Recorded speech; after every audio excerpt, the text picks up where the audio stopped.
Good afternoon, everyone, and welcome to our Committee of the Whole meeting for Wednesday, December 11th, 2024. I will now call the meeting to order, and item 1.1 is the territorial acknowledgement. We acknowledge that we are in Mi'kma'ki, the ancestral and unceded territory of the Mi'kmaq people. Administrative and procedural issues 2.1. You have the agenda for today's meeting before you. I'd like a motion to approve today's agenda unless there are any additions or changes. Moved by Councilor McCormick, second by Councilor Fromm. All in favor signify by saying aye. Motion carried. Thank you very much. I'll direct you now to our declaration of conflict of interest. As per the Municipal Conflict of Interest Act, members are required to declare a conflict of interest prior to any discussion on any matter at which they may have a conflict. 2.3, approval of minutes. The record, here we go. The minutes for the November 20th, 2024 regular Committee of the Whole meeting be approved as presented. I have a motion to approve those minutes, please. Moved by Councilor Redmond, seconded by Councilor Deputy Mayor Gould. Right, here we go. We're getting it right now. All in favor signify by saying aye. Aye. Motion carried. Thank you very much. Item 2.4, business arising is included in your package and will now be reviewed by Mr. Herrick. Thank you. Thank you, Your Worship. Business arising is in Council's package at pages 9 and 10. A number of items from the last meeting, all are complete. Save for number 7, which is a report on the recreation residential zone, and that is on the agenda for this afternoon's meeting. Page, I'll stop there and ask any questions on that page before I move on. Seeing none, go ahead. Okay, and the last item is one item on the second page on page 10, and that's with respect to drinking water in River Hibbert, and we continue to work on that, continue to have discussions about that. So that is very much in progress. Awesome. Thank you very much, Mr. Herrick. Anything else anyone want to say on this? Oh, good. Item 2.5, we have a presentation today it's going to be here on Zoom down on the screen and up on the screens and whatever, by Hugh McKay, who is involved with the Rural Communities Foundation in Nova Scotia. And I'm assuming we're going to see Mr. McKay here in a second. Any better? There he is. Here I am. Welcome, sir. And yes, coming to you. Before we start, all the way from my grandson's room in Toronto, where I'm doing a pre-Christmas visit. So awesome. Thank you very much for the invitation to speak to you this afternoon, Mayor and councillors and staff. So you have my presentation and can put it up on the screen, can you? We are doing that. Excellent. I will remind you while we're in the process here that you have 15 minutes. So we will keep an eye on the time, and if we're getting close, someone will let you know. Okay. I don't think we'll have an issue there at all. Thank you. Okay.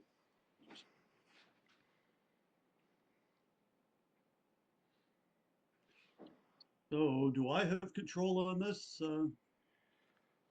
or is somebody there controlling? Yeah, anytime you want a page advance, just say advance page, please, and we'll get it done for you. Okay, well then, again, just by introduction, I am Hugh McKay with the Rural Communities Foundation of Nova Scotia. We go to the next slide. My intent today, brief agenda, is just to give you a little bit of background of who we are, what we do. I'd like to talk specifically about the one program, the Dave Gunning Zero Hunger Fund. I have an ask for consideration, but it's not financial. I'll just make that clear at the beginning. And then hopefully we've got a few minutes for Q&A, should there be any. Next slide, please. So we are one of about 200 community foundations across the country. And here in Nova Scotia, there are 3. There is the Community Foundation of Nova Scotia, perhaps a bit more well-known and certainly well more funded. And concentrations are primarily in HRM. We are the Rural Communities Foundation, and by our name, you could guess that we're focused on the rural parts of Nova Scotia as opposed to the urbanized areas. And there is also a Mi'kma'ki Community Foundation.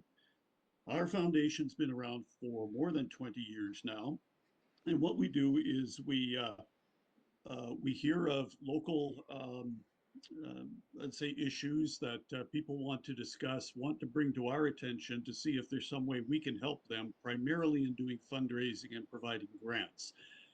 We are a federally registered charity. We're accountable to our community members, to our donors, to our grantees, of course. And we don't operate in a silo. We are a member of the Community Foundations of Canada, the Nova Scotia Nonprofit Coalition, and several other similar types of organizations. Next slide, please.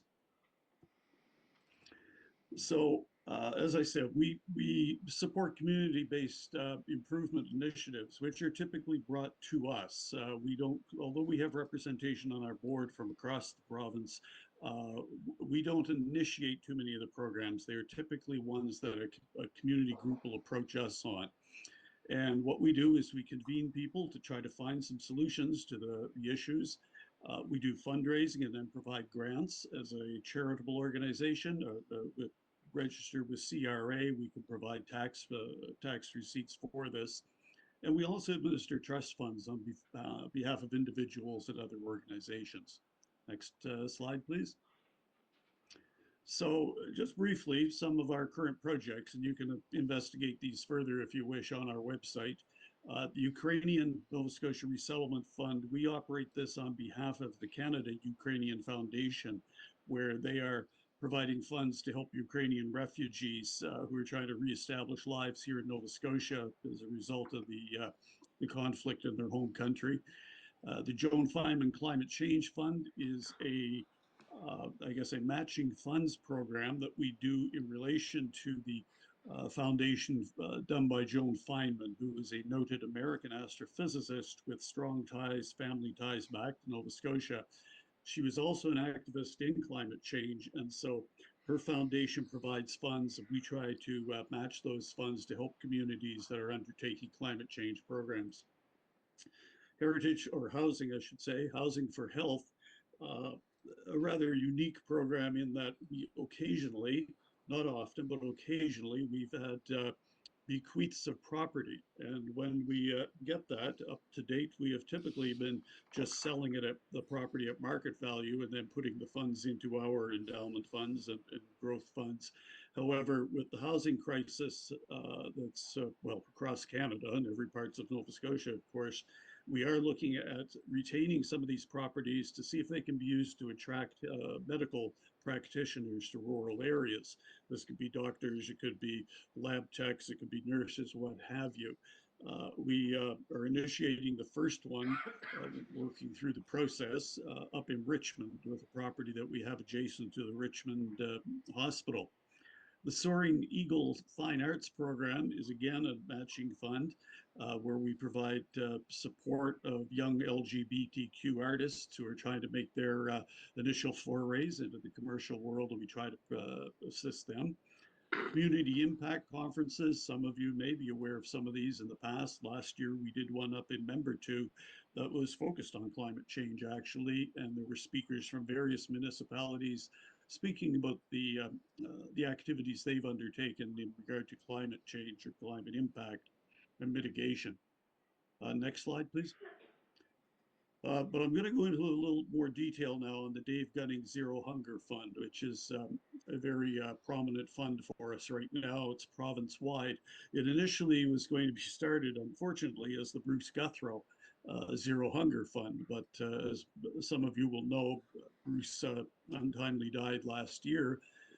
But as he was ailing, he asked his good friend and fellow musician Dave Gunning if Dave would lend his name and support to the program, and Dave has done that. Well, we couldn't be happier. Dave's been a true spokesman for the program and speaks of us at all the concerts he does around the province from well, wherever he's playing, even out of province. And we always know when Dave's done a concert because we get a flurry of donations the next day coming in to help us out. Next slide, please. So the Zero Hunger Fund, it supports free stores in rural Nova Scotia schools. And free stores differ from the more commonly or more well-known breakfast programs and lunch programs, which are funded by generously, I should say, by the provincial and federal governments that are a great help. But one thing that's falling between the cracks, this was brought to us by teachers, that students are coming to school with obviously problems of undernourishment at home. And so about 80% of the schools in the province have set up what they call free stores, or in some cases, free pantries. And this is where the students can go to um, a less trafficked area of the school, and they can be provided with some nutritional food that they can take home and share with their families. Might be to help them get through the weekend or just a bad stretch, whatever. Especially high demand, of course, with Christmas coming up here. Um, and so we were approached by teachers because they don't get any outside support for these. Well, I shouldn't say that. Some of them do get some community volunteers and parents of students who help out, but there's no consistent program that's helping out on this. And so the burden falls on the school staff, the teachers and the others, and that's likely unsustainable in the long run. So we were approached to see if we could do something to help them out, and we agreed we'd undertake a multi-year fundraising program and provide grants to schools to help out on that. Next slide, please. So we launched the program this year, and we're just distributing our first grants here in December.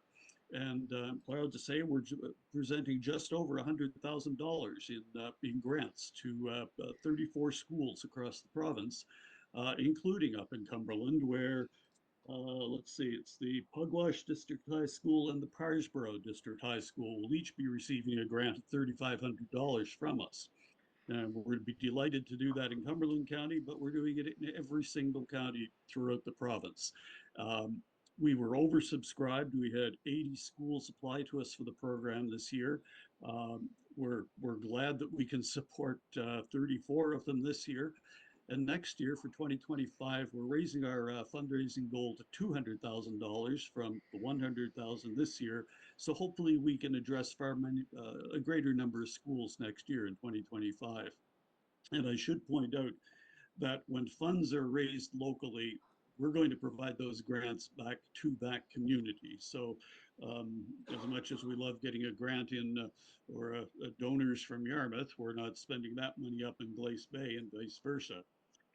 We're also pleased that we've raised 10% of our 2025 goal already through public and corporate donations. So we've got a good start going into the new year. Next slide, please. So what our ask is today is, number one, to give you some corporate awareness, both of the foundation, which some of you will have heard of, but others perhaps have not, and also to request your support for the campaign through your social media contacts, through your discussions with friends. I'm sure many people in your municipality come to you and talk about the challenges that the food banks are having. Well, we're a complement to the food banks. We're not in any way a competition to them. We're complement to them because heaven knows there's not enough support for the food banks in the province. So we're trying to help out there. And one thing you might consider is that Dave has agreed to do concerts that will have the proceeds coming to the Zero Hunger Fund. And he's done 2 of these so far, one in Halifax, one in Pictou. And they've been terrific at raising funds for us. And it's a credit to the man that he does this sort of thing, that he, in a sense, allows us to eat his lunch when he could be doing his fully commercial programs. So I hope I've stayed within our time limit. Next slide here, please. And I'd be delighted to take any questions, hear any of your comments, inputs that you'd like to share with me. So thank you. Thank you very much, Mr. McKay. Does anyone in council have any comments or questions? Councillor or Deputy Mayor Gould, go ahead. Thank you, Your Worship. I just thank you for the presentation, and thank you for all the work that you're doing. As a former teacher, Amherst High School has a pantry that serves these exact needs, and I certainly have seen over the years the need for it. And I'm glad to have been able the last 4 years to donate $1,000 to that pantry with my district funds. But there's definitely a need, and as we all know, the shortages in all these food banks and all these pantries are becoming more and more every day. So thank you for the work that you do. Well, thank you, Councillor, and I'm glad to hear that you're aware of the free stores or pantries in the schools, and that you've seen the need and have responded. Thank you. Anyone else have any comments? I will add one last one too, and echo Deputy Mayor Gould's thoughts. You know, you're doing great work there, and there certainly is a well-established and well-known need in all of the communities and all across Nova Scotia. And I want to, on behalf of our council, I want to say thank you for what you're doing. And going forward, we will do our best to help promote your organization. So, and thank you very much for your time today. Okay, thank you very much, and thank you all for stepping up to be involved in the political process. It's not always easy, or and you don't always get the thanks that you deserve. And so, thank you for your service, and I wish you all a very merry, happy Christmas and season's greetings. Same to you. Thank you. Okay, bye bye now. Bye now.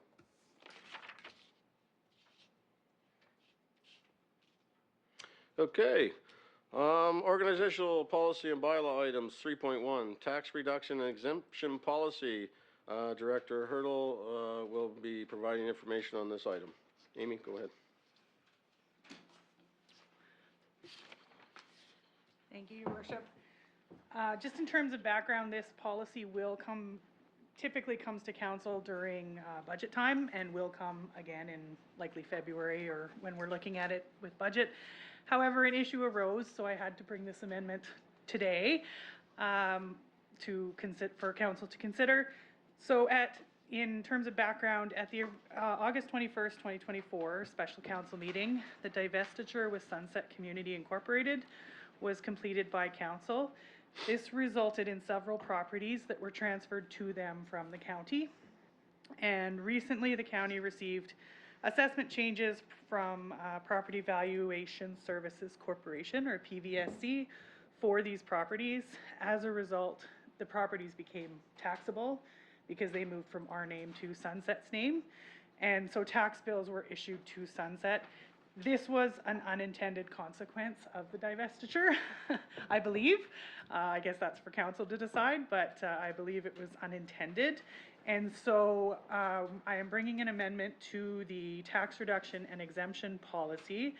There's a little bit of background, more important for the newer councillors, about this policy in terms of the Section 71 of the MGA that allows council to add properties to this policy and exempt them from taxes and what types of properties qualify. And in the policy that's attached, you'll see the list of the current properties that are exempted. You'll see the 3 properties that I'm requesting be added, which are basically it's some land and then the existing facility that Sunset has. There are really no financial implications, although it would have generated additional taxes. There hasn't been taxes in the past, so it's not like we are losing anything. And the suggested motion is there, just forwarding it to next week's council meeting if council so desires. Thank you very much, Amy. The recommended motion is the council forward approval of the amended tax reduction and exemption policy, Schedule A, to the December 18th, 2024 regular council meeting. If I could have somebody to move that. Moved by Councillor Ravnan, seconded by Councillor O'Telling. Any questions or discussion on this? Hearing none. All those in favor signify by saying aye. Aye. Contrary minded? Motion carried. Thank you very much. Thanks, Amy. Item 3.2, policy respecting safety lights. 18-13, Justin Walcrest, Director of Public Works, will present. The floor is yours, Mr. Walcrest. Thank you, Your Worship. The municipality has a policy respecting safety lights, and this policy establishes a process to determine whether to install a safety light at a particular location. When this policy was last updated, the organization chart looked a little different, and the purpose of this revision is to align it with our current organization charts and hopefully streamline and reduce the number of folks that have to look at and process a request when we receive one from council or the public to evaluate the need for safety light at a given location. The old policy and the proposed revisions are in your package, and happy to answer any questions. And if council so inclined, then there's a motion in your package. Thank you very much, Mr. Walcrest. The recommended motion is the council forward the approval of the amended policy respecting safety lights 18-13 to the December 18th, 2024 regular council meeting. If somebody would like to move this. Moved by Councillor Strong, second by Councillor McCormick. Any questions on this? Hearing none, I'll now call for the vote. All those in favor signify by saying aye. Contrary minded? Hearing none, motion carried. Thank you very much. Thank you, Mr. Walcross. 3.3, changes to the recreational residential zone. Director Glenn Boone will present on this. The floor is now yours, Mr. Boone. Thank you, Your Worship. I know there's a slide presentation in your package, but Peter's going to bring up the slides here as well.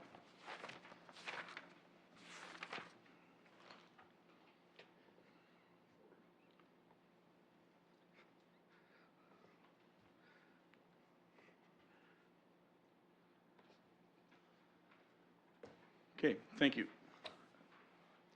So this is based on a request that came from council in our November meeting, and I was asked to look at specifically the RREC zone.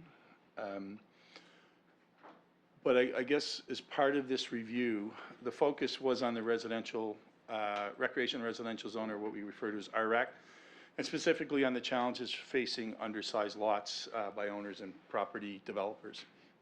The undersized lot issues do not only apply to the RREC zone, but all undersized lots that we have in the municipality. So I think for council's benefit, to understand, we have a section that deals with undersized lots, but that could deal with undersized lots that may not be in the RREC zone, because we do run across those as well. It's not the intent of this review and any associated recommendations that could come from it to engage in a wholesale change to any particular zone, but to focus on regional development for properties in the short term, and obviously with a focus on the RREC zone. The majority of our RREC zoning is on the shoreline, so that's probably not a surprise to most of our returning councillors, but for the benefit of the newer councillors, the RREC zone is predominantly on our shorelines, and probably more dominant on the North Shore is information. The complete overview, as mentioned, I think in our overview that I gave you at the orientation, so municipal planning strategy and the land use bylaw, the complete review of those documents is set to commence in the current fiscal year and be completed in 25-26. So that's a comprehensive review of the documents that we have in place. And with that, there would be a chance to maybe drill a little bit deeper into this particular issue. The MPS and the land use bylaw that we have today was adopted in April of 2018. And there's been several amendments to those documents, plural, since that time, both in 2018, not long after it was created, and again in 2020. And specifically, some of those amendments addressed development on undersized lots because of some challenges that our permitting and inspection and development team had received or had been dealing with at the time. We did look for additional review and input on undersized lots back in 2022, kind of during the time of COVID. So it was all done virtually and through survey and requests to the public on our website and through some social media. We had limited input that was received on the undersized lots at that time. So just trying to set the stage of kind of how we've got here today.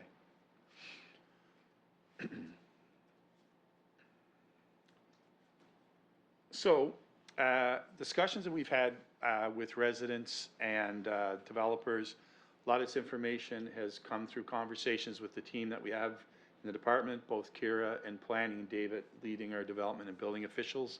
I've asked them to sit in today just so they can hear the conversation, but they've been part of the review that we've conducted since, well, actually, we've been looking at this issue even before the request that came back in November. So although the focus has been on setbacks, and we've heard that on a couple of occasions from council before, residents suggest that lot coverage, or the restriction on lot coverage, and the setbacks from the shoreline and watercourse buffers are probably as much of a challenge, maybe even more so than the setbacks themselves. So changes to the RREC zone alone will not achieve any desired changes considered here. We'll have to look at other sections of the land use bylaw. So I already referenced section 4.42, not to sound like a lawyer and quoting clauses in verse, but that's kind of a section that we'll have to look at holistically to help deal with the challenges we see in the RREC zone. So the following measures shown on the sketches I'm going to get to here momentarily provides suitable opportunities to increase lot coverage, reduce setbacks in a measured and targeted fashion. So accounting for specific circumstances without compromising the policy that we have in place with looks at the environment or adapting to climate change. Next slide, please. Thank you, Peter. So the slide you have on the screen now is just a quick overview. I'm not going to go through it all, but this is existing circumstances Currently, we have one municipal planning strategy that covers the whole municipality. So in the past, we had a central, Joggins, Pugwash, and a general plan area. So that's why you see to the left of the chart those different areas. What I'm trying to do here is just give you an idea that in the past, in the 2012 plan and the 2015 plan, we didn't have specific policy that addressed undersized lots, with the exception of Pugwash, because it's a coastal community, and general plan area, which would have been everything outside of Pugwash, Joggins, and what we call the central area, which is the area in and around the town of Amherst.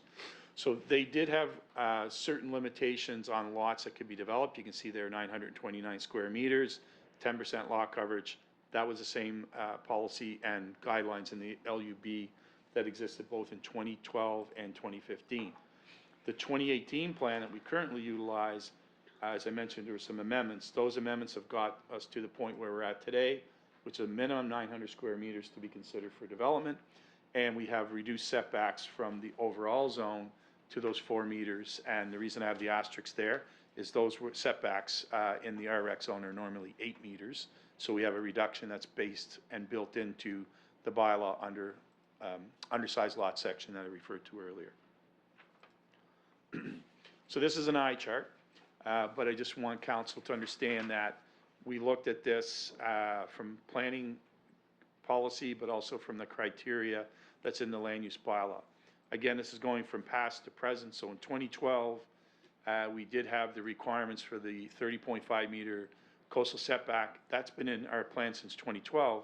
However, in 2012, we did have a minimum buffer for existing undersized lots, which was smaller, which was 8 meters, and that was permitted to do 1 dwelling unit only at the time. 2015, that got tightened up a bit, and then 2018 is where we are today. We have a couple criteria that look at development on the shoreline. Excuse me. In particular, we still have the 30.5 meter buffer from the ordinary high water mark or the top of the bank. We also have 15 meters from ordinary high water mark for anything that's inland, so rivers, brooks, streams, lakes. We have in the bylaw, and we're not looking to make any changes to this, we have the coastal elevation, and I think I've talked to members of council about this before. The coastal elevation, those are the height in which we allow development. Those are established in 3 different zones, or 3 different districts within the municipality, and we're not talking about changing those. So those are about what could possibly happen with flooding at certain elevations. So those we're not looking to change. And the reason I say that, Your Worship, is I think we need more science behind that in order to even consider looking at those coastal elevations. One thing I will qualify is that when the coastal protection information came from the province, they didn't legislate it. They gave us some guidance, but it was very limited. And what we're hoping to get is the province is now doing more detailed floodline mapping, which we got the first versions of it here last week and this week. We just haven't had a chance, excuse me, to dig into that just yet. But that information will help us going forward. We just don't have enough of the science just yet. So, existing buildings, existing undersized lots, we have policy that deal with it. And I'm going to just move to the next slide, Peter. Excuse me. So this is kind of where we are today on undersized lots, which apply quite frequently to the RX zone, as I mentioned at the outset. Policy 4.4.2 in the land use bylaw deals specifically with undersized lots. So today, we don't allow any development on an undersized lot that's in any of those particular zones in Section A.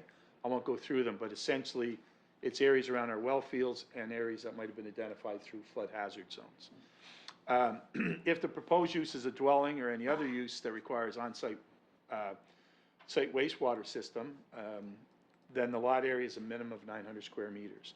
So that's just under 10,000 square feet. And at the time that amendment was done, the thought process, I wasn't here at the time, but the thought process that I can gather from the information that's available, it kind of looked at if someone had 2 of these undersized lots side by side, they could consolidate them, and the most common undersized lot's 50 by 100. So this would allow those lots to have met that requirement. We've had several folks that have come in over time, have spent the time, effort, and expense of consolidating lots in order to be able to meet that criteria. Maximum lot coverage is 10%.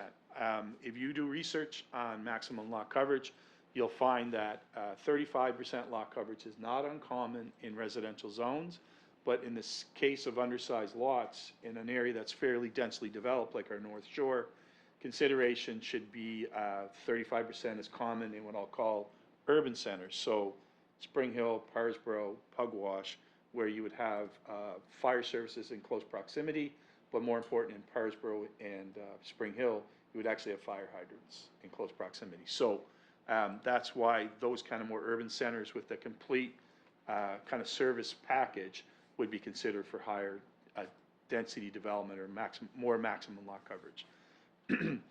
This requirement or this section also allows us to look at all the other requirements in the bylaw being met. You know, we make sure, again, all applicable wastewater treatment requirements are met. So that's a design done for an undersized lot that would be done by what we call a QP2, which is a qualified professional, normally an engineer in that case, that would make sure that a small lot can actually have a system that would support any development. It's important to note, because it's not in this particular package, but it will be later, that our current bylaw allows it to happen, but does not include for new development holding tanks or privies / outhouses. And that the lot has a minimum of 4 meters of frontage. That's just so it has some kind of access and some kind of width. That's not normally a problem for these lots. And for main buildings, we actually allow the setbacks to be reduced now, and that's what I mentioned in the earlier slide, Your Worship, where we currently have 4 meter setbacks versus the 8 that's in the RX zone, thus the asterisk that I spoke about before. And the last part of this is in no circumstances should a setback be permitted to be below 1.4 meters. I feel that's an error in this policy or in this bylaw. In fact, because allowing such a small setback in these areas that don't have those services I spoke to doesn't make a lot of sense from a planning perspective. However, it's in there, but we already reduced the setbacks to the 4 meters. So you can see where I'm leading to a little bit of a conflict in that section. Next slide, Peter, please. So you're probably tired of hearing about all the policy verse, but the next couple slides will get into the meat and potatoes, as I like to say. So, and obviously important to kind of put this in perspective and some examples. So, example in front of you is if we were looking at new development on an undersized lot. So the first thing we would look to do is that instead of having the 900 square meter minimum, we would say that a lot that legally existed prior to the adoption of our current bylaw would be eligible for application for development. That's not uncommon in other bylaws that we've done some research, and we're going to do more. That's not uncommon in bylaws that are across the province. And in fact, Colchester is just going through their first county-wide bylaw, and they're looking at using a similar approach. So lots have to legally exist. So there's lots of properties that have been developed over time just through deeds, but they've been existing for a long time. And there's others that would have went through subdivision approval, but could still be an undersized lot based on our standards. The lots, as I mentioned before, this is not a lot different from what we have today, but for new development, the lot can be approved for an OSS, on-site sewage disposal system. Again, not including holding tanks or privies. And the reason being is we want the professionals to design a system, because there are challenges with maintenance on both holding tanks and privies. But if you have an existing development, we'll get to that in a minute, that has a holding tank or happens to have a privy, we're not talking about those not being eligible if it's existing. This is about new development. We'll increase and look to increase the lot size coverage to 25%. So if you have the full area of your original lot, and the example here is assuming there's been some shoreline erosion over time, but if you have your full lot available to you, that's 1,250 square feet of land development that's available. So the footprint of the building, and you would have to make a decision. In areas like this, we're talking about reasonable development on the lots. We're talking about having reasonable size accessory buildings, and I'll be fairly straightforward. We're not talking about 3-car garages on top of your cottage. We're talking about reasonable development. So that increase of lot coverage is 2.5 times what we have now. I agree that 10% was not reasonable, so we're looking for balance here based on the criteria I laid out earlier. We would look to reduce the shoreline buffer to 15 meters from the current 30. So putting that in perspective, that's about a 50-foot buffer, which is still twice what we had in 2012, but is a reduction of what we have today. The one thing I would like to qualify is we get into our overall plan review, we get a little bit more science from the province and the floodline mapping, which is going to be very detailed. Won't just deal with flooding that will come linear. It'll also give us depth of potential flooding that will be revisiting this as part of the plan review. But that would be the recommendation, not to go below the 15 meters at this time. And that the lot's not located in a flood hazard zone. We do have a couple of flood hazard zones. In the most case, they're in areas that have new subdivisions, so the lots are large, but we still have criteria around that. We may, under the plan review, create more flood hazard zones based on the information we get and the science we get behind that. That we would like to have this approach that any new development, and I know it's an extra cost to potential development, but a site grading and drainage plan be created by a professional engineer, so they're just sure and there's no adverse effects on abutting lots. So we do get calls and complaints on a regular basis about stormwater and flooding, leaving one lot going to another.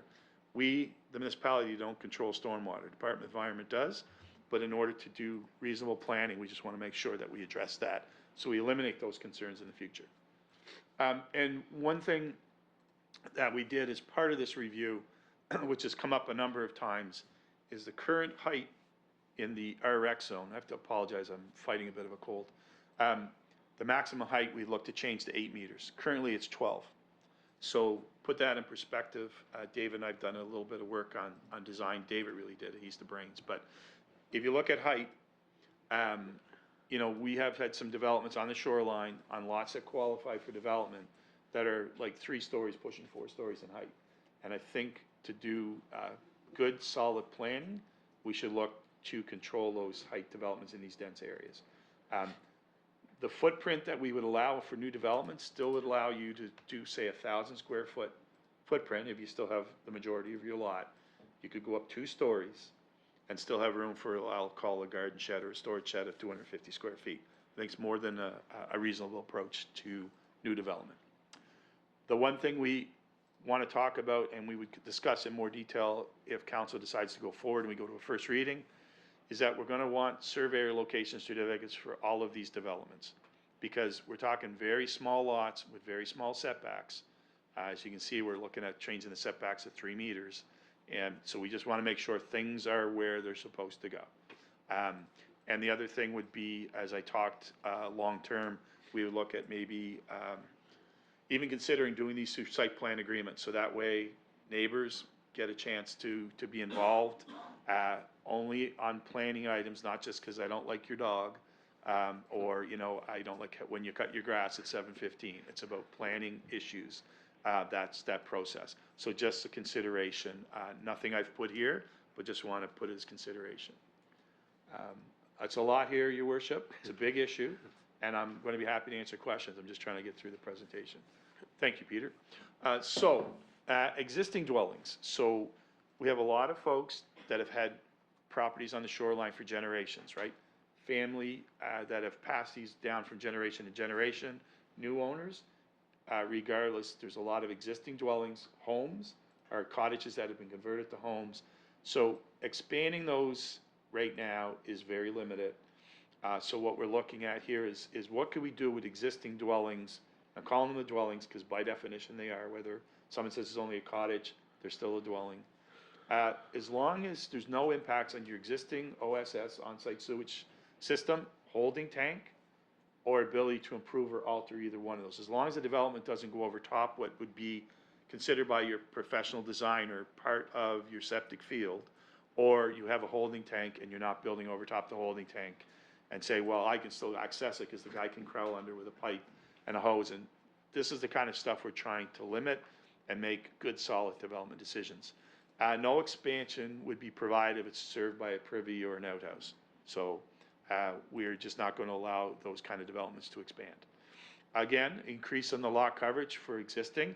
It's currently 10%, as I overviewed before. We'd be looking at doing 25% on lot coverage overall. The next part of this would be maintain the existing shoreline buffer. So allow expansion provided no further encroachment. So if you look at that drawing in heavy black, the existing dwelling, Today, if you wanted to expand a development on a site that's existing, you can replace the building, you can replace it and go up with height, but this development proposal would be allowing you to expand, provided you're not coming closer to the shoreline buffer. Now, at this point, the example I used was the old shoreline buffer, which is 30 meters. So in this case, what I want to try to avoid is having folks come back and say, well, you're 15 meters on new development, but then all of a sudden, we're gonna have a whole bunch of people putting pieces on the front, and then we're gonna have a lot of, I think, input from neighbors that are saying, now you're blocking my view or the vista. So still look at, in this case, and it might seem a bit unfair, but look to maintain the existing setback that's there today, but still allow it to be expanded. This example, we just showed an expansion on one side, but if you can maintain that 3-meter setback, you could do an expansion on both sides, provided you're under the 25%. So that is, I think it's a bit of a game changer for a lot of folks. The most common thing, and David and Kira could probably comment on this, the most common complaint we have is a lot more from existing folks getting that lot coverage. And as I mentioned before, 10% is a bit restrictive, but we have to look at, and I think 25% is the reasonable compromise. Again, we wouldn't do this on lots that are in the flood hazard zone either today or potentially in the future. And site grading and drainage plan, again, by a P-Eng. We look at maximum height of 8 meters. And again, because we're dealing with very small lots, want to use location certificates. And probably more apt to want to go through a site plan process for new development, but I would like council still to consider in the time that you digest this and before we come back to the first reading, whether this process should be through a site plan approach as well. So for the benefit of the councilors that are new, site plan agreement is like doing a minor variance. So you don't go to a public hearing. What you do is you give notice to property owners within 100 feet of some development that's going to take place. And again, as I mentioned earlier, it's based on planning criteria and concerns. So a mouthful and a half, I guess, Your Worship. Big issue, lots of parts to it. We've highlighted and touched on the big parts. We would come back with a more detailed report at first reading. Not that I don't think there's a lot of details here, because I think there is, but we would put it in a report and try to use these examples to be the best way to kind of explain it. So again, happy to answer any questions. Thank you very much, Mr. Boone. Anyone have any questions or comments? Councilor Hoteling, go ahead. Thank you, Your Worship. I have quite a few questions, but I would like to start with a comment, just that we only received this today, and I don't find that I had enough time to really think of questions that I would like to ask, but I did jot quite a few down, so I'm just going to leave that there. So I'll start with, so just to be clear, the changes that you are putting here, will these changes create new undersized lots on the shoreline? So for new development, the lot would have to exist legally prior to the bylaw. So in our case, it's April of 2018. So we would not approve new lots, so they would have to have existed prior to the bylaw. So we will not create through the subdivision process undersized lots. So a new lot today created in the RREC zone would be 5,000 square meters, subject to approval by a qualified professional saying that, because you may get some soil conditions, especially on the North Shore, that might say 5,000 square meters is not enough because you got heavy clay. Maybe you need double that. So new lots would not be created for this. It would be only lots that legally existed. So to be clear, on the shoreline, we are not going to create any more undersized lots? No, not at all. Can't do it through our subdivision bylaw, so 100% councilor. Okay, and so I'll just keep going if that's okay. Feel free, go ahead.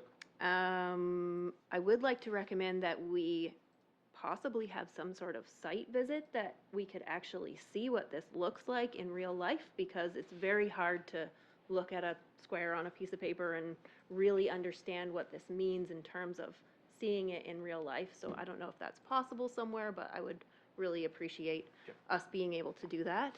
So to answer that, Counselor, one of the reasons for the survey location certificate is that the surveyor would go and establish the property, including where the shoreline is, ordinary high water mark, top of the bank, And probably another reason that we would consider, especially for new development, that we put it through a site plan process, because that does require a site visit in our process. And David, Karen, their team have been getting better at doing that under site plan agreements. Sorry, I meant for council. Yeah. Oh, Sorry, I Well- wasn't very clear. yeah. Yeah. okay.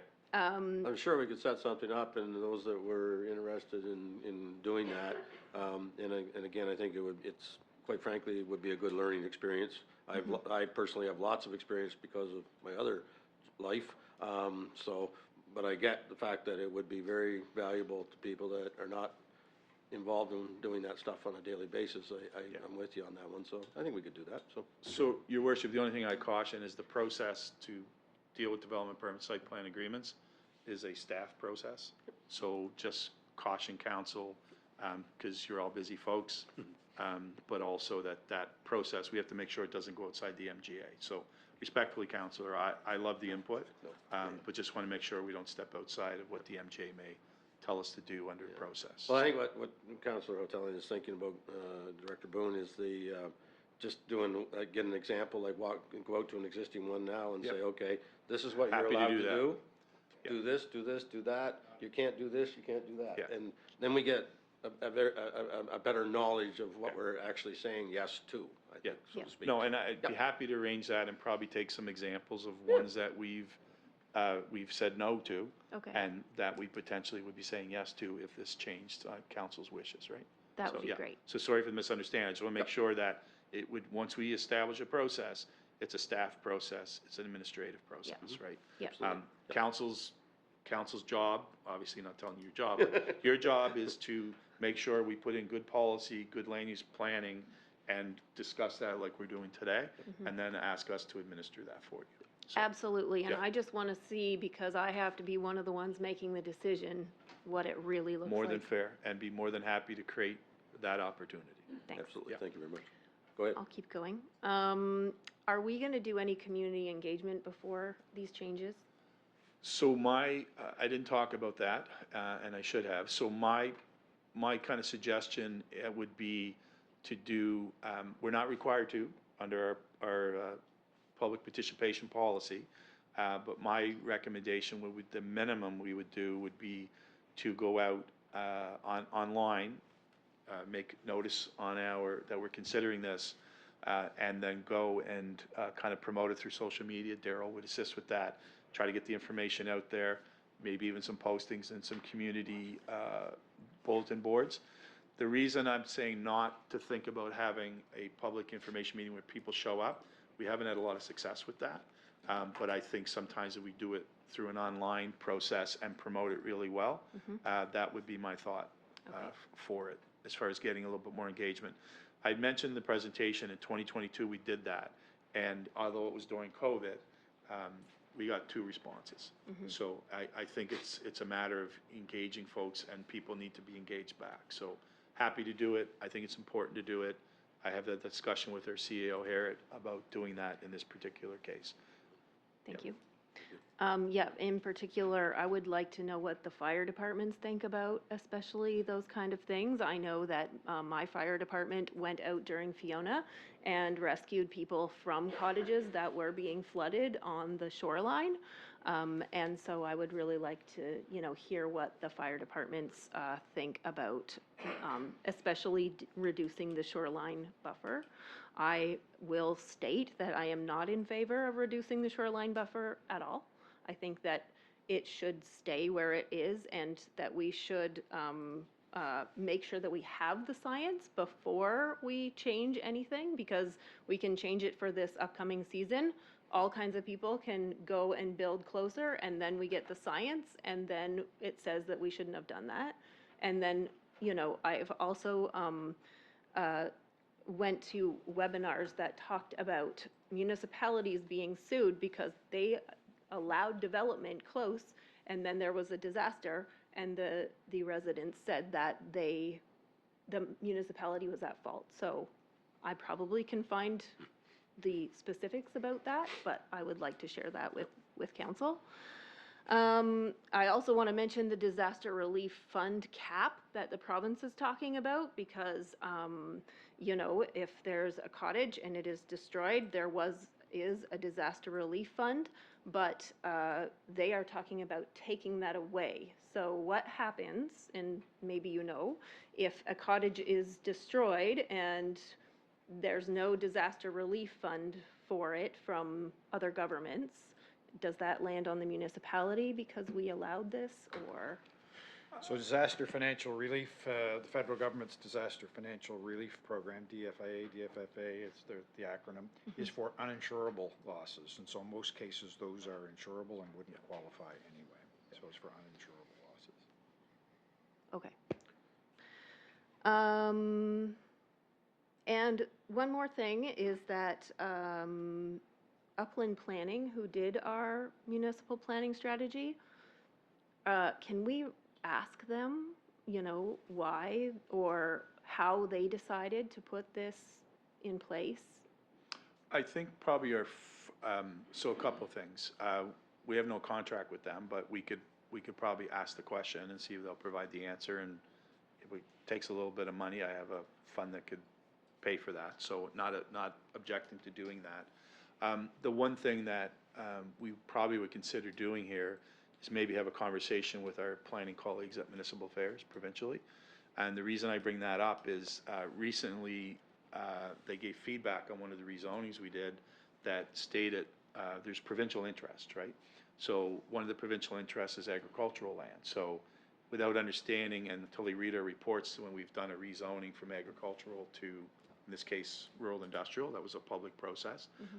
They just question where we've done a few of those, but the report tells you a little bit more about that specific case. But where this is a larger change and deals with shoreline, they may consider it provincial interest and they may challenge us.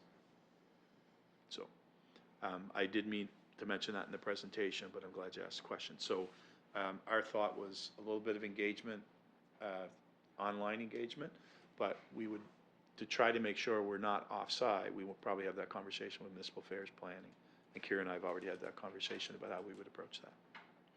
Yeah, and just maybe if there's any chance to get any information from Upland Planning about why. Yep. I do also just want to say thank you for your work on this, and I don't mean to be a pain in the butt, but All relevant and good questions. All part of the process. Thank you. I would point out that one of the situations where we find ourselves now, Councillor Hotelling, in the municipality of Cumberland, is that we have literally hundreds, if not thousands, of existing dwellings that are in really poor spots, and those aren't going away. You know, we're looking at this and trying to see the balance and say, hey, tie it to elevations and look at the information provided by the province of Nova Scotia.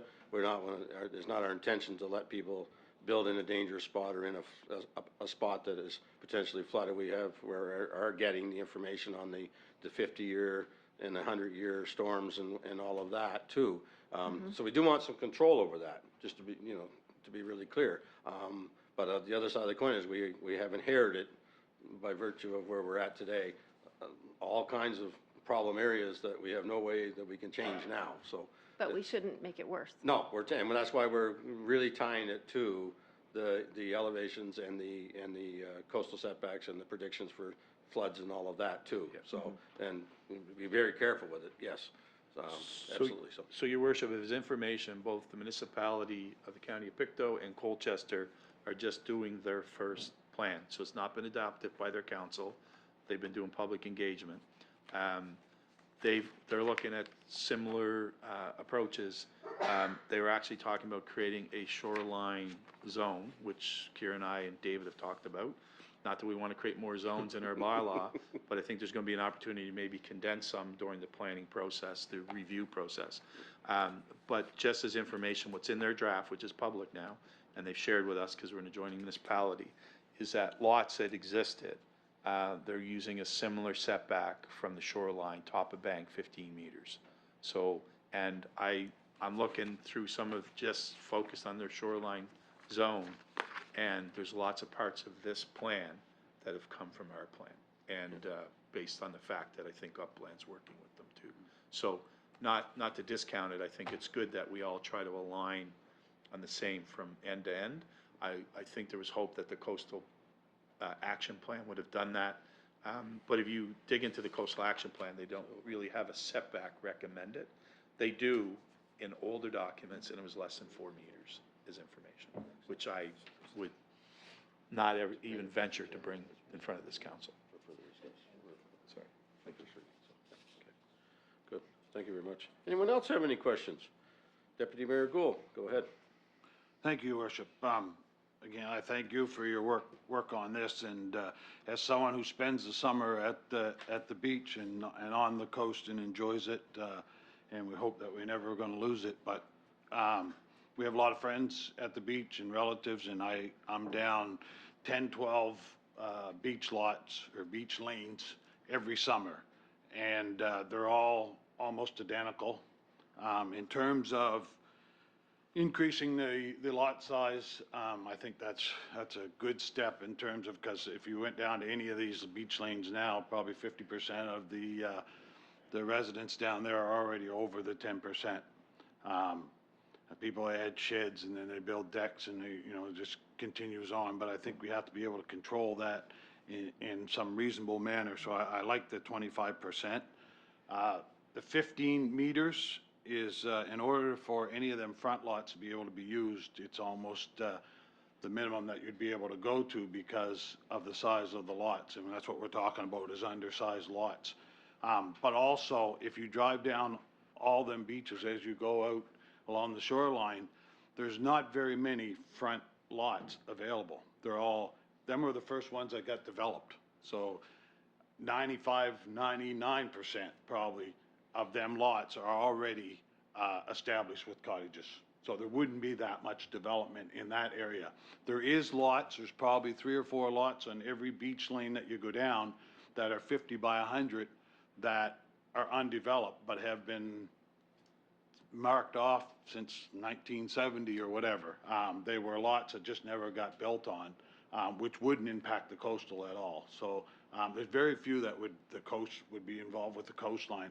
And I'm just thinking of our own beach. We've got, I think, 14 cottages on the waterfront, and there might be one that would be further back than 15 meters of all the cottages. So they're already there, and as Mayor Gilroy mentioned, they're not going anywhere at this point. One of the things that if I understand it correctly, is that the flood hazard zone is going to determine whether you could build on that empty lot or not anyway, if you didn't meet the criteria there. So that's another avenue for the planning department to decide.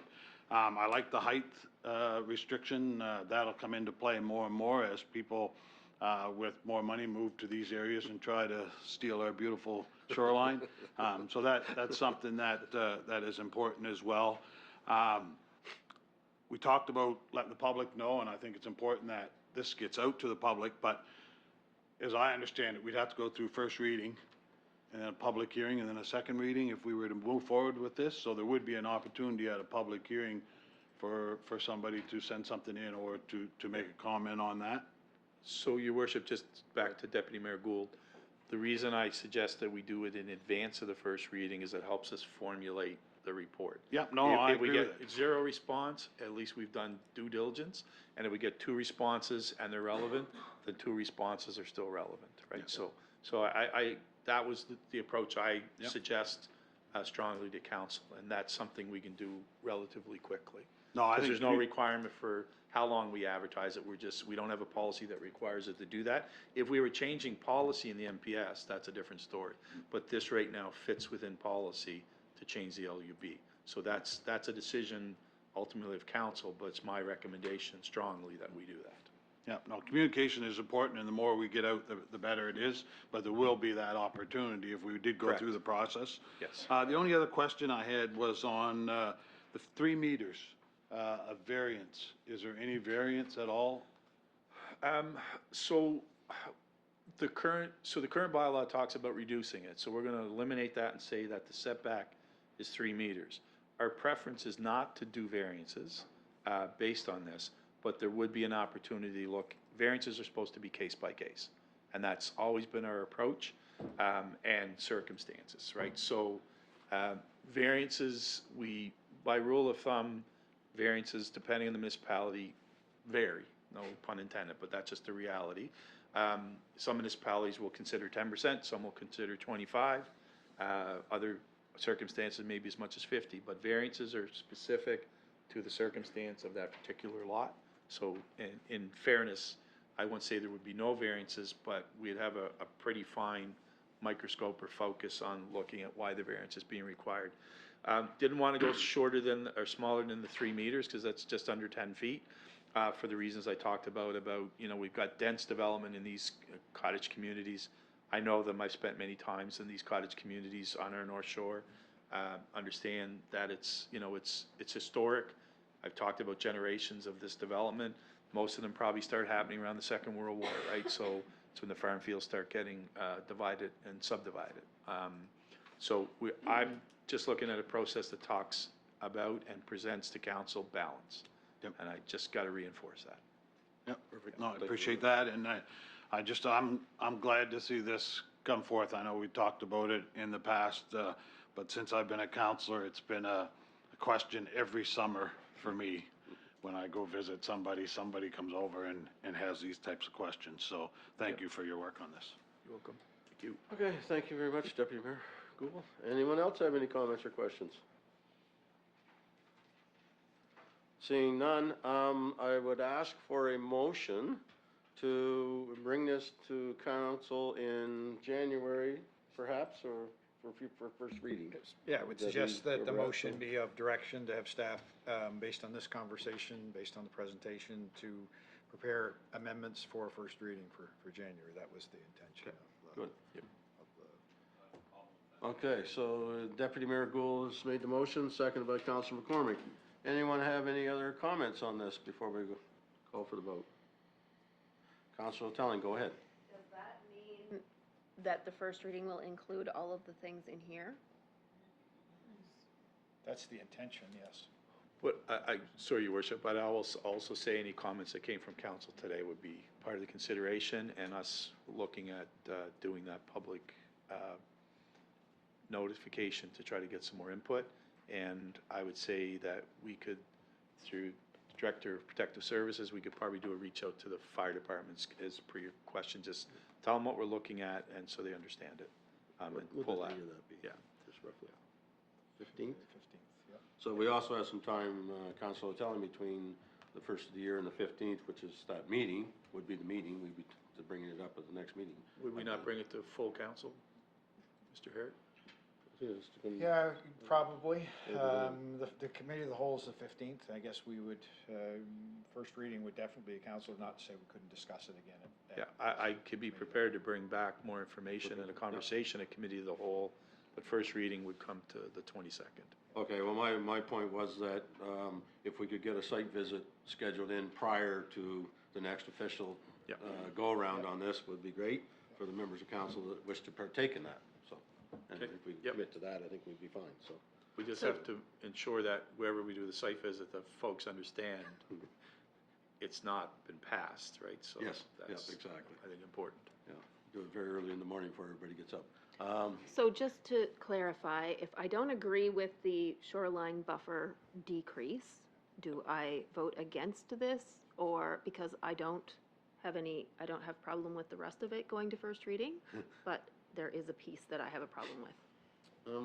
I'll defer to CAO Harrod on that. So we're committee of the whole, so we don't have to be too technical. I guess you have a couple options. You could simply vote against it. That's option number one. Option number two is you could ask for an amendment for that particular part of it, and see how that went. I guess the other approach is to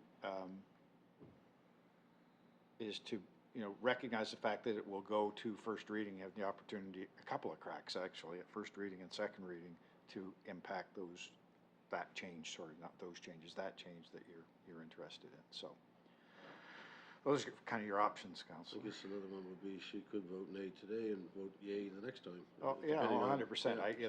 I said, you could simply vote no today if you wanted. Well, I don't want to vote no because I think the other pieces of it are important. But I would try to make an amendment that we don't include the decrease in the shoreline buffer to 15 meters. As a That motion. would be to Deputy Mayor Gould, if you would allow the amendment, is that how this works? Nope, it's a motion. secondary motion, so the motion's on the floor. A motion for, made and seconded, moved and seconded, sorry. You can introduce a motion to amend the direction to whatever.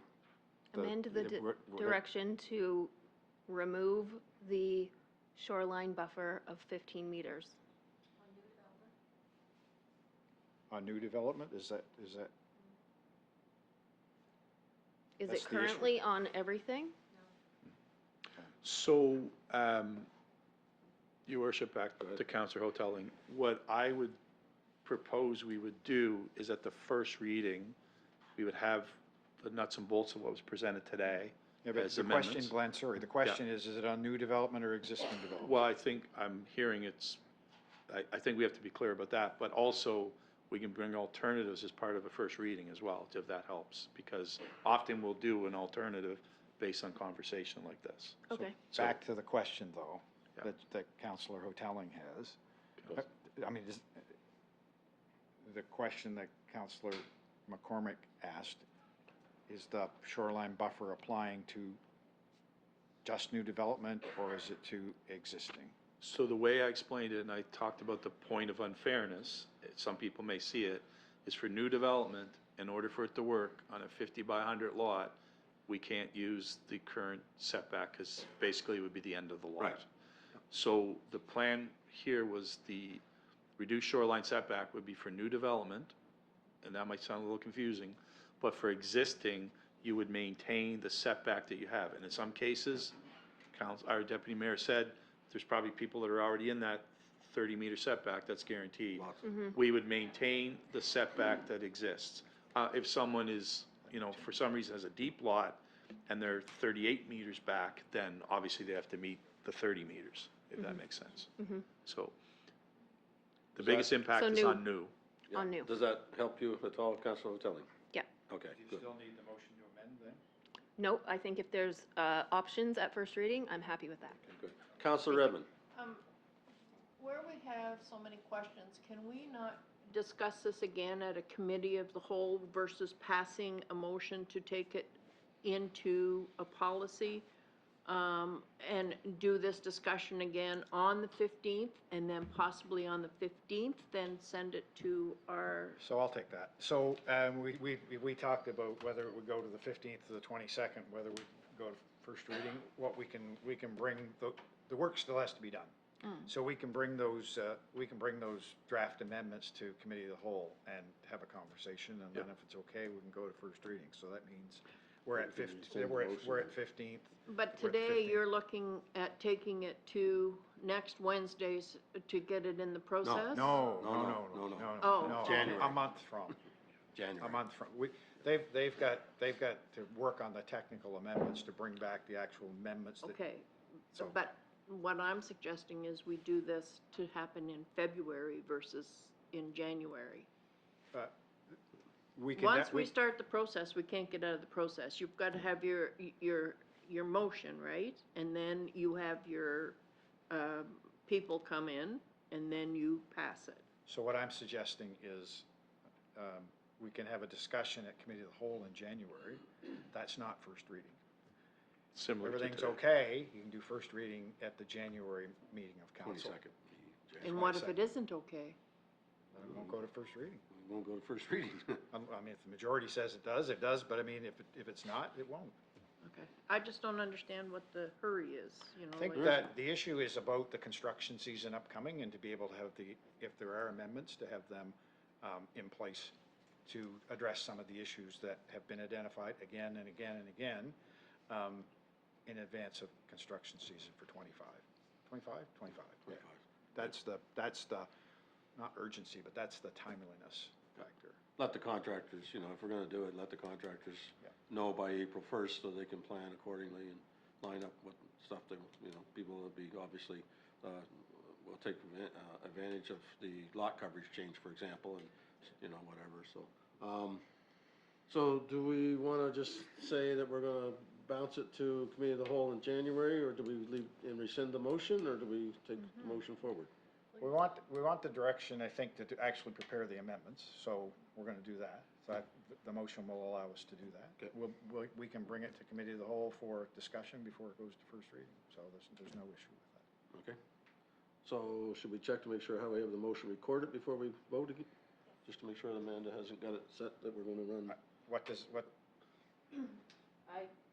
currently have that council direct staff to prepare amendments to the recreational residential zone for first reading in January 2025, is what I have. okay, so we can just, to be to the committee of the whole on the 15th? That's fine. So, Your Worship, just Go ahead.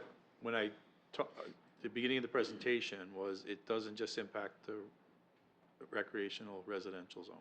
So we should look at the undersized lot section 4.4.2 as well. So should look at it holistically, Mr. Harrod, I think is what I'm trying to say. Because if we just do it to the RX zone where the majority of the lots are, we could get into some jams and some other undersized lots. Based on the presentation today, though, we've got information to go forward to prepare the amendments, and it might include some other, It does. it might yeah. include some other tentacles, Just- but those will be identified. Just make sure council's aware. It's going to touch some other parts other than that, just that zone. So, sorry, just for clarity. Thank you. Okay. Any other comments? Hearing none, seeing none, I'll ask, all those in favor of the motion signify by saying aye. Aye. Contrary minded? Motion carried. Thank you very much. Thank you, Mr. Boone. A great discussion, and looking forward to more. 3.4, grants policy.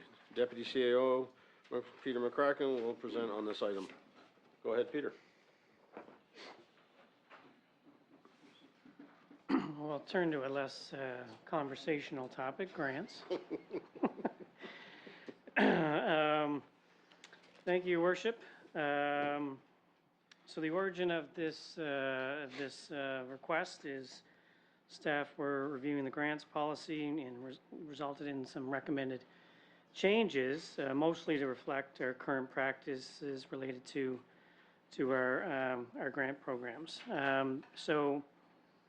To remove some of the duplication, to align with current practices, reinforce some important aspects that we've been using in our guidelines, but not changing anything foundational in terms of the grants themselves. So we have two grants currently.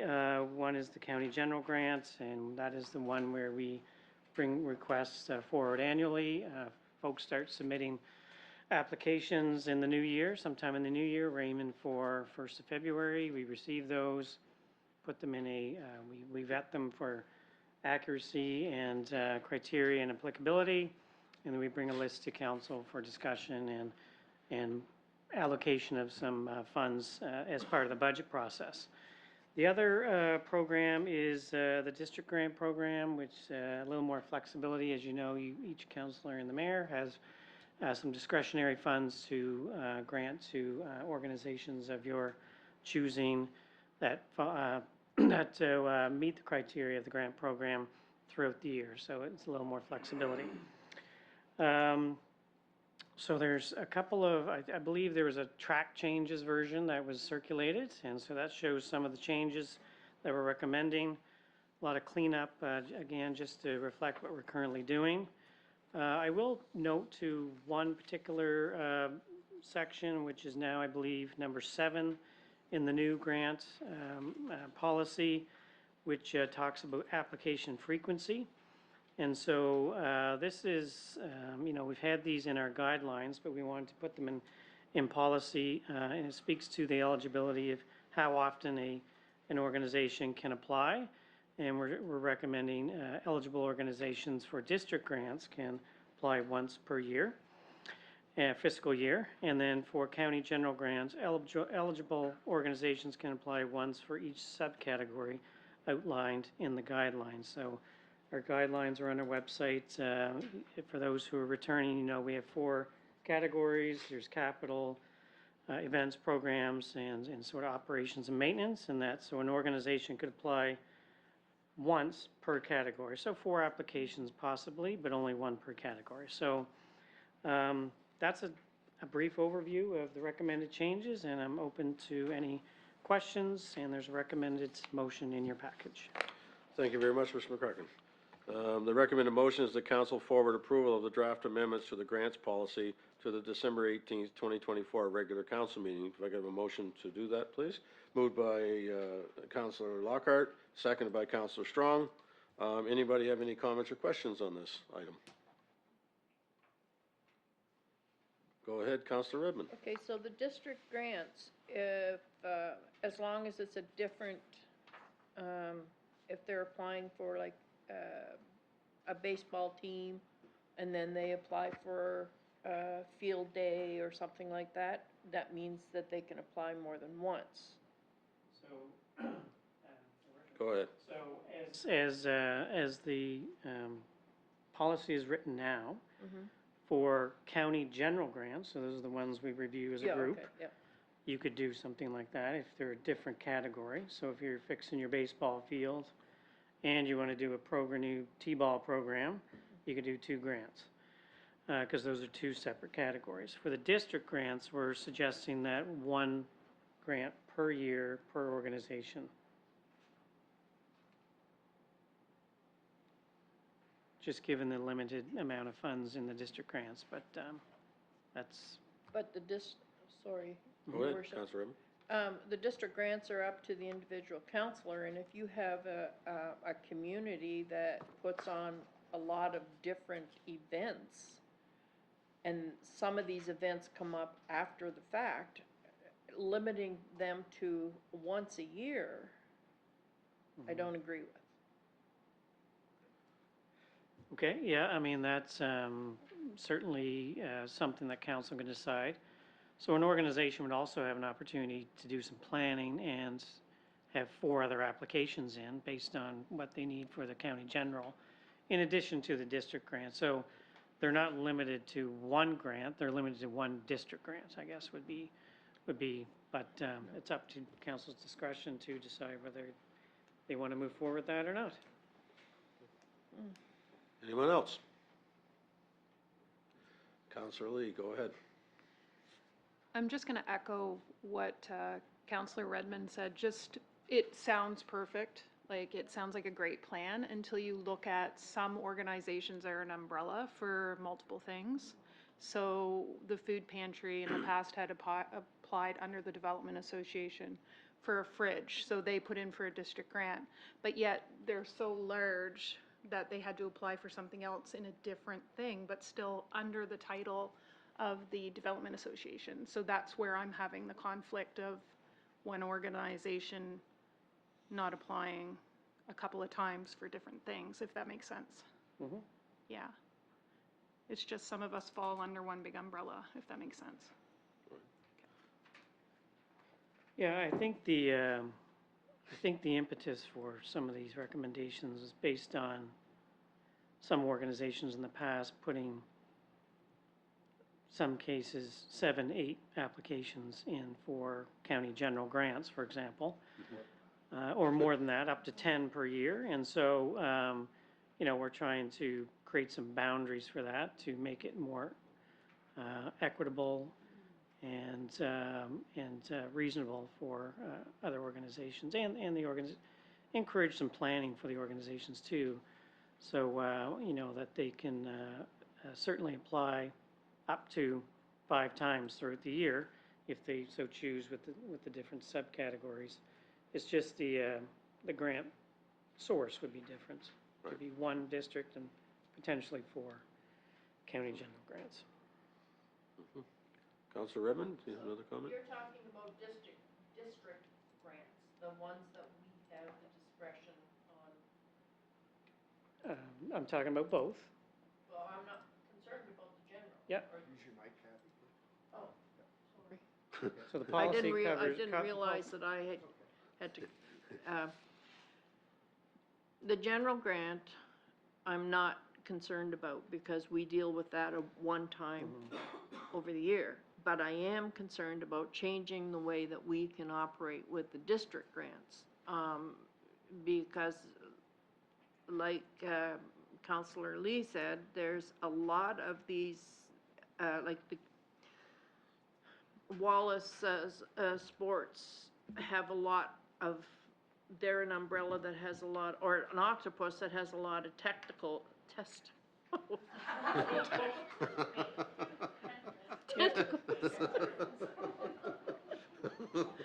They have a lot of So, can I make a Legs. suggestion? Mr. Hurd. So, what we are mainly concerned about is the county general process. Sure. Right? The fact that, you know, in the past, there have been multiple, more than 10, maybe as many as 15 applications from one organization. Mhm. Councilor Lee would be very familiar with that organization. I won't name them, but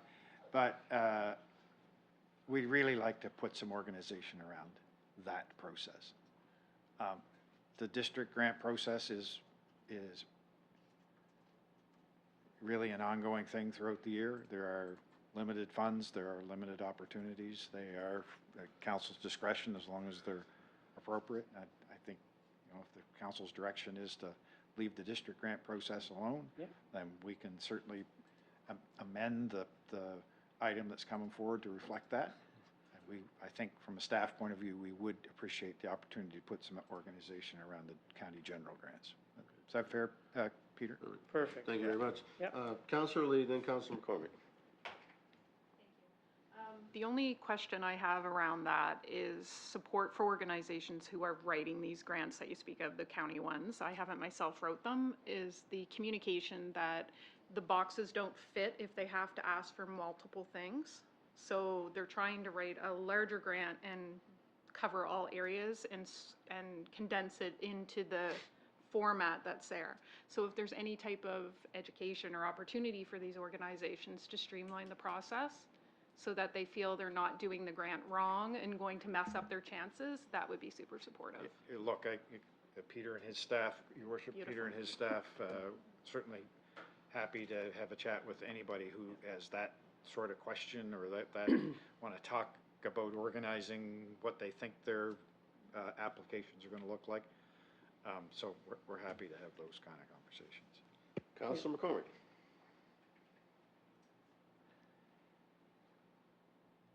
Thank you, Your Worship.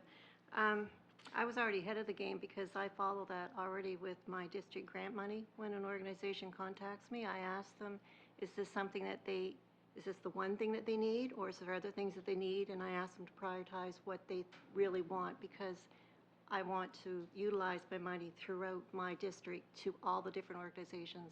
So I already follow this. Thank you, Your very much. Worship. Thank you. Yeah. Any other comments?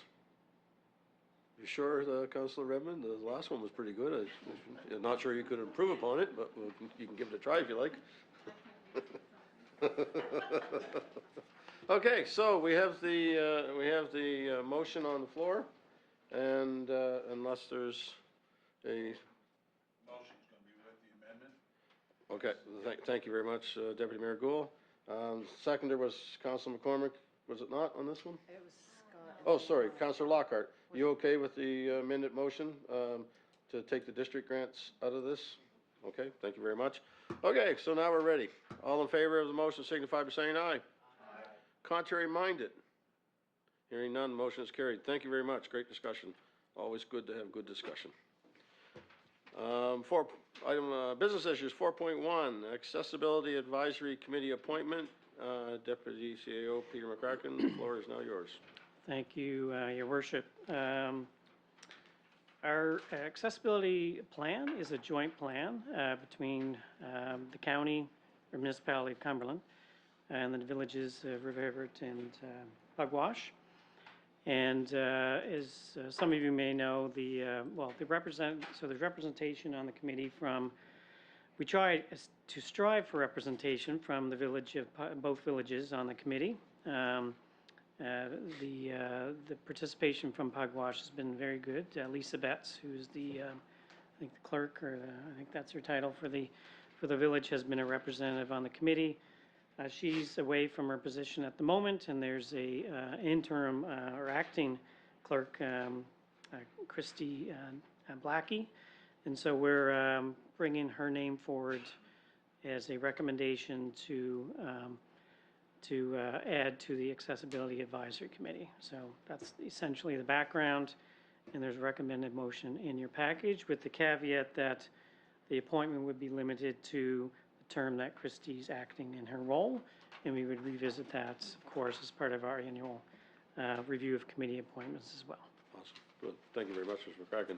So the recommended motion is that council forward the recommendation to appoint Christy Blackie in her capacity as acting clerk for the Village of Pugwash to the Accessibility Advisory Committee to the December 18th, 2024 regular council meeting. Moved by Councillor Hotelling, seconded by Councillor Lee. Any questions or discussion on this? Seeing none, I'll call for the motion. Call for the vote, sorry. All those in favor signify by saying aye. Aye. Contrary minded? Hearing none, motion is carried. Thank you very much. External reports, 5.1. Solid Waste Monthly Report is included in your package. Did anyone have any questions on that? Seeing none, I'll move along. Number 6, internal updates, reports, and committee minutes. 6.1, Administration Department Monthly Report. We'll continue with the Peter McCracken show. Go ahead, sir. Thank you, Your Worship. I won't take too much time. I know we've had some deep discussions this evening. So just quickly, a few highlights. We continue to work with our current and future pension providers to work on a transition of our pension plan, which takes multiple steps, but we're certainly on top of that, and we want to make it the most efficient and informed process for staff. In terms of communications, we're looking particularly for ways to increase our subscriber base for Voyant Alert. That's our alert system. It's a subscription-based for the municipality. So we're looking into developing a bit of a plan for that over the next month or two to increase our subscribers. In community development, we continue to work on our accessibility plan and our equity and diversity plan. We've made some great strides there with those committees, and we'll be working with our CAO to review those plans and the committees, of course. And then we'll be bringing, hopefully in the new year, not too far into the new year, some plans for council's consideration. Also had some great training in terms of accessible communications. We had a good turnout for that from a number of municipalities that was held in Spring Hill recently. So how to make our communications, our social media and other forms of communications accessible. And of course, there's an update on your district grants on the back page of this report, which gives you the balance of your remaining district funds for the year. Happy to take any questions. Thank you very much, Mr. McCracken. Anyone have any questions on this report? Seeing none, thank you for your report, sir. Thank you. 6.2, Development and Planning Department Monthly Report. Director Boone, you now have the floor.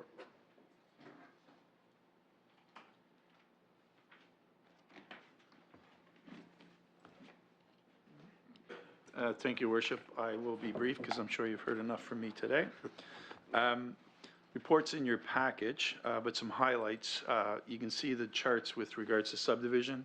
Probably see a bit of a plateau on the charts.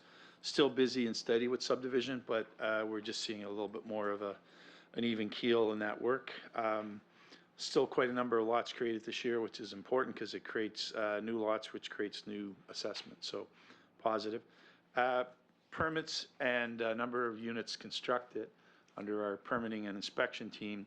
You'll see that it's down over last year, but not by much, 9% less permits.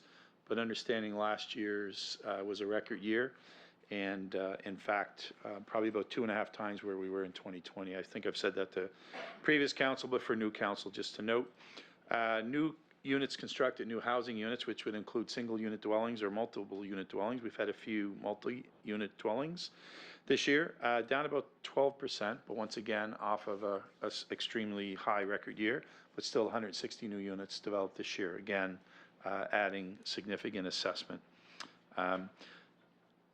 During the last council meeting, it was suggested and requested that we could create a map that kind of shows housing starts and where they are.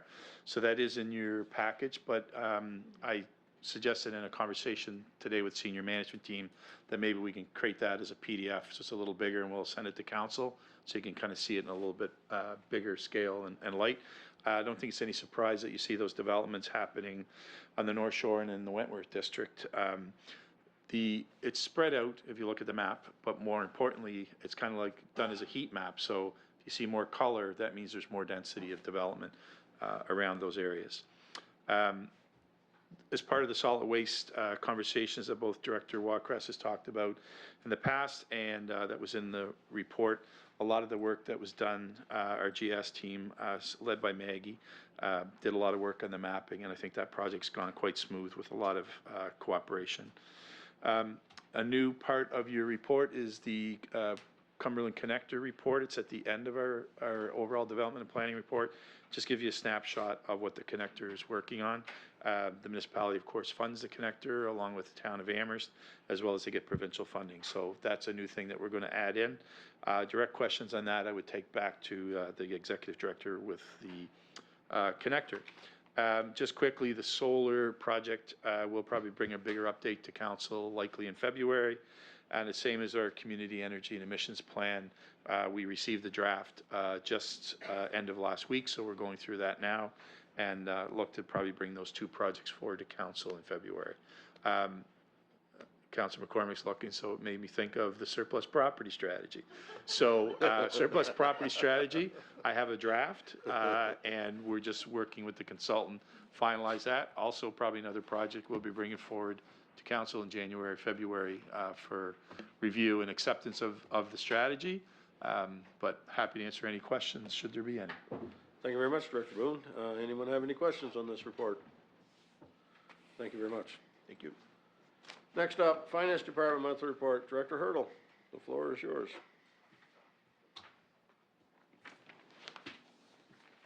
Thank you, Your Worship.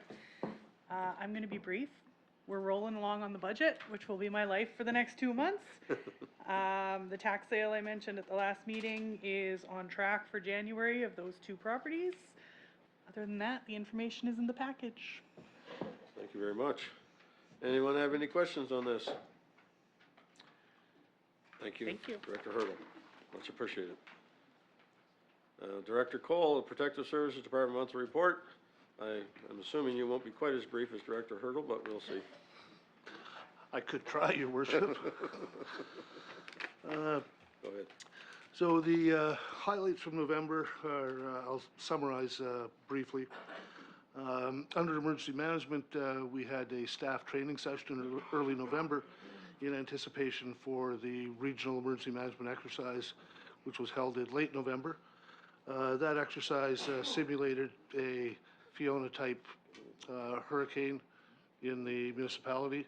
It was a multi-regional exercise that was organized by the Provincial Emergency Management Organization, and it went off very well.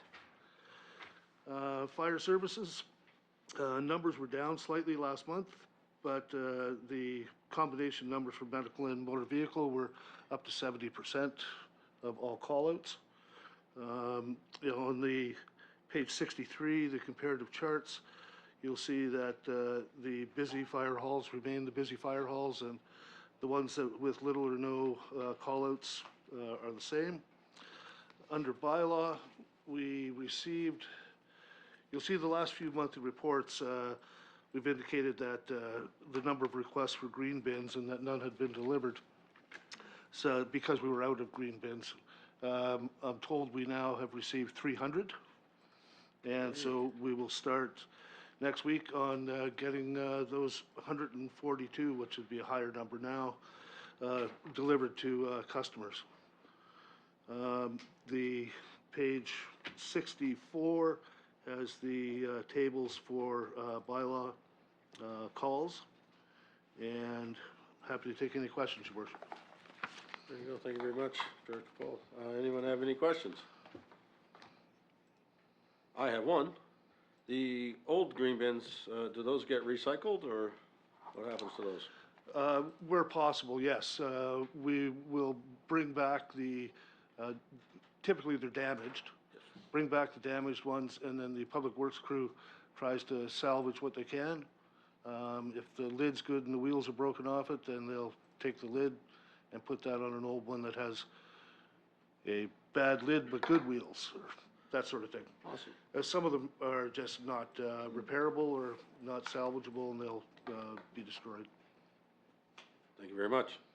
By virtue of their name, green, I was making sure that we were recycling them, so. 6.5, Public Works Department Monthly Report. Justin Walcrest. You always have some exciting things to talk about. I wait with much anticipation to hear your report. Thought if I just gave you the thumbs up from my seat, we could beat Director Hurdle's timing. Well, we could take a vote on that. We've been talking about the changes to solid waste collection schedule and methods of collection here for a few months, but it was implemented in the month of November. We coordinate with the town of Amherst to make sure there's appropriate staff manning or staffing the solid waste hotline. They received over 600 calls, and it was elaborated more in the solid waste coordinator's report, but generally the calls were to confirm their new collection day and the new schedule, and feedback has been generally positive. There's been some pockets of concern or some comments and a few issues here and there, but generally the switchover has gone well. Folks are seeing them in their communities earlier with the smaller districts that we collect in, and that's taken some getting used to. We continue to put out messaging on Facebook and on social media reminding folks to have their trash to the curb by 7 a.m. and to have in the 3 separate piles, because if the recycling crew comes through, they're not going to sort through the garbage on top to find your recycling on the bottom. So having those 3 piles ensures that all your streams are collected by the trucks as they come through. But generally very pleased with how that's rolled out, and look forward to how that goes, especially in our busy season, and making sure we complete our collection routes on the given day.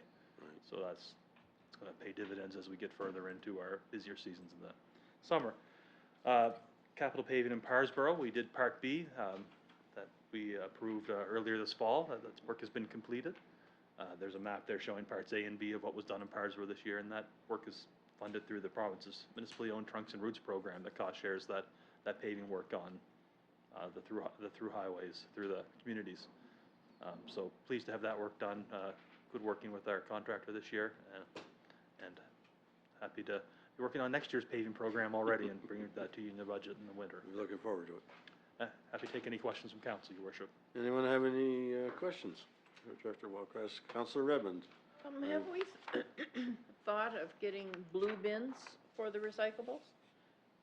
And is that like where we do the green for compost? Would that help? Your Worship? Go ahead. We haven't contemplated that at this point.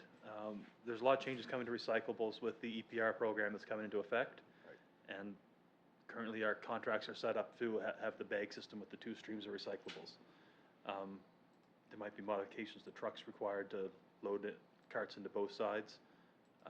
But as we transition to EPR and the changes that are coming, I think that might not be our decision anymore if it transitions out of us after this contract, but there's a lot of still up in the air with that. So that's great. I didn't think about the 2 yet.